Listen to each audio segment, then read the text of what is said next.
Ukraine Russia যুদ্ধ শুরুর পর থেকেই বিশ্বের ক্ষমতাধর রাশিয়া তার শক্তিমত্তার একের পর এক নজরানা দেখিয়েই চলেছে। ঘাত প্রতিঘাতের মাধ্যমে ইউক্রেন ভূখণ্ডকে অনেকটাই নিজের কবজায় করে নিয়েছে পুতিনের দেশ রাশিয়া। কিন্তু এবার রীতিমতো ইউক্রেনের প্রেসিডেন্ট ভলোদিমির জেলেনস্কির প্রাণেই যেন হাত দিয়ে বসল রুশ বাহিনী। ইউক্রেনের প্রেসিডেন্ট ভলোদিমির জেলেনস্কির নিজ শহর ক্রিভিনিতে ক্ষেপণাস্ত্র হামলা চালিয়েছে রাশিয়া। এতে অন্তত 9 জন নিহত হয়েছেন, আহত হন আরও 29 জন। স্থানীয় কর্মকর্তারা একথা বলেছেন। দেশটির প্রসিকিউটর জেনারেলের কার্যালয় বলেছে 12 জন বুধবার ইউক্রেনের দক্ষিণাঞ্চলীয় ওই শহরটির একটি আবাসিক ভবনে ক্ষেপণাস্ত্র আঘাত হানলে হতাহতের এই ঘটনা ঘটে।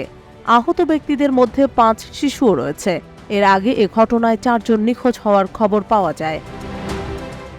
হামলার ঘটনার পর জরুরি পরিষেবা সংস্থা, পুলিশ ও স্বেচ্ছাসেবকেরা ধ্বংসস্তূপে উদ্ধার অভিযান শুরু করেন। ঘটনাস্থলে আনা হয় অনুসন্ধান কাজে ব্যবহার করা কুকুর। প্রাণহানির সংখ্যা বাড়তে পারে বলে আশঙ্কা করা হচ্ছে। হামলার বিষয়ে রাশিয়ার প্রতিরক্ষা মন্ত্রণালয় প্রকাশ্যে কোনো মন্তব্য করেনি। হামলায় নিহত ব্যক্তিদের স্বজন ও বন্ধুদের প্রতি সমবেদনা জানিয়েছেন ইউক্রেনের প্রেসিডেন্ট।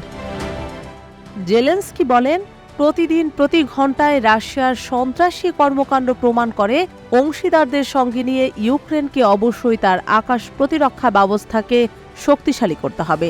তিনি রুশ হামলা থেকে বাঁচতে ইউক্রেনের মিত্রদের প্রতি অত্যাধুনিক এরিয়াল ব্যাটারি সরবরাহ বাড়ানোর আহ্বান জানিয়েছেন। সামাজিক যোগাযোগ মাধ্যমে দেয়া এক পোস্টে জেলেনস্কি লেখেন, আধুনিক বিমান প্রতিরক্ষা ব্যবস্থা আমাদের শহর ও বাসিন্দাদের সর্বাধিক সুরক্ষা দিতে পারে। আমাদের যতটা সম্ভব এসব প্রয়োজন। ইউক্রেনের রাষ্ট্রীয় জরুরি পরিষেবা সংস্থা DSNS অনলাইনে একটি ভিডিও পোস্ট করেছে। এতে একজন আহত নারীকে ধ্বংসস্তূপ থেকে উদ্ধারের পর স্ট্রেচারে করে নিয়ে যেতে দেখা যায়। হামলার পর আগুন নেভাতে দমকল বাহিনীর সদস্যদের তৎপরতা চালাতে দেখা যায়। উল্লেখ্য যে জেলেনস্কি শহরে রুশ হামলা এবারই প্রথম নয়। 2022 সালে শুরু হওয়া আগ্রাসনের পর থেকেই বেশ কয়েকবারই রুশ বাহিনীর লক্ষ্যবস্তুতে পরিণত হয়েছে ক্রিভিনি। এদিকে সপ্তাহ জুড়ে চালানো রুশ হামলায় ক্ষতিগ্রস্ত হয়েছে দেশটির বিভিন্ন বিদ্যুৎ কেন্দ্র। এতে কিয়েভের বিভিন্ন স্থানে ব্ল্যাক আউটের শিকার হয়েছেন বাসিন্দারা। ক্ষতিগ্রস্ত বিদ্যুৎ কেন্দ্রগুলো এ মুহূর্তে সচল করা সম্ভব নয় বলে জানিয়েছেন প্রেসিডেন্ট জেলেনস্কি। অন্যদিকে মঙ্গলবার 2 মার্কিন কর্মকর্তা জানিয়েছেন, যুক্তরাষ্ট্র ইউক্রেনে আরেকটি প্যাট্রিয়ট ক্ষেপণাস্ত্র ব্যবস্থা পাঠাতে সম্মত হয়েছে।